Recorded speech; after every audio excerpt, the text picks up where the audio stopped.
Hello friends, welcome to Asmitha's kitchen. நம்ம இன்றைக்கி என்ன பார்க்க போகிறோம் அப்படின்னு பார்த்தீங்கன்னா, சொரக்காயில் எப்படி கூட்டு செய்கிறது அப்படின்னு பார்க்கலாம். ஓகேங்களா, நான் ஒரு காசுட்டி கடலைப்பருப்பு எடுத்து 3 விசில் விட்டு விளக்கெண்ணெய் ஊற்றி 3 விசில் விட்டு வேக வச்சுருக்கேன்.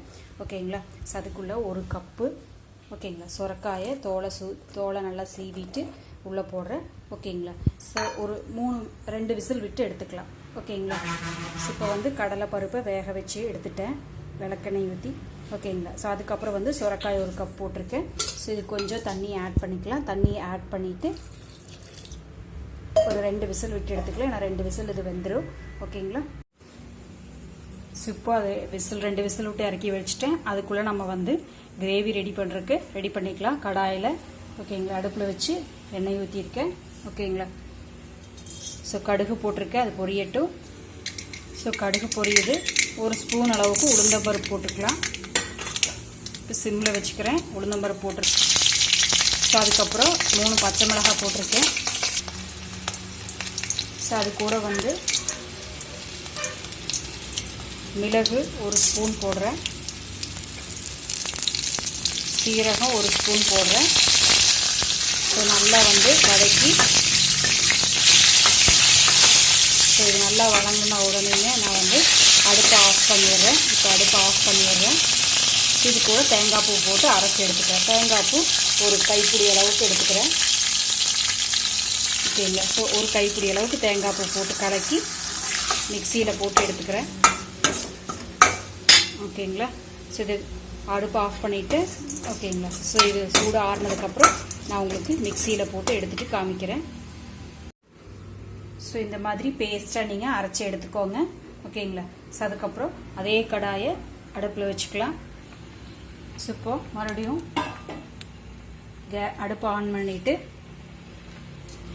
எண்ணெய் ஊற்றி கடுகு போடுறேன். சிம்மில் வச்சுக்கலாம்.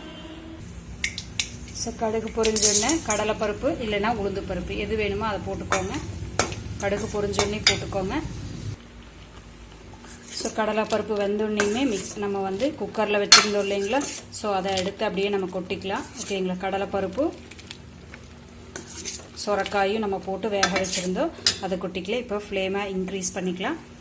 ஓகேங்களா, இப்போ இந்த விழுது இருக்கு இல்லைங்களா, அரைச்ச விழுதை நம்ம தண்ணி விடாமல், ஏன்னா இதுலேயே தண்ணி நிறையா இருக்குது அப்படிங்கிறனால தண்ணி விடாமல் எடுத்து அப்படியே கொட்டிக்கலாம். பாருங்கள், இந்த விழுதை எடுத்து நல்லா கொட்டிட்டேன். இப்போ கரைச்சி விட்டுக்கலாம். நம்ம இன்னும் உப்பு போடலை.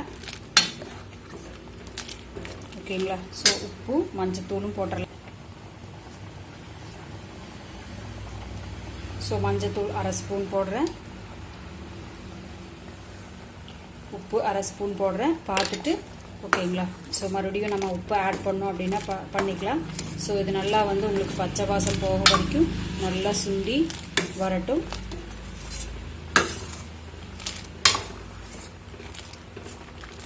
தண்ணி கூட நீங்கள் கொஞ்சமாக இருத்துக்கிறனாலும் இருத்துக்கலாம்.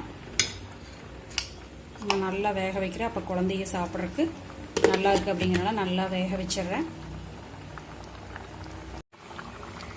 கருவேப்பில் போட்டுட்டேன். பாருங்கள், நல்லா சுண்டி வந்துருச்சு. இன்னும் கொஞ்சம் தண்ணி சுண்டட்டும். அதுக்குள்ளே நல்லா உங்களுக்கு பருப்பும் இந்த காயும் நல்லா வெந்து கிடச்சிரும். சுரக்காயும் ஓகேங்களா, ரொம்ப ஹெல்த்தியானது சுரக்காய்.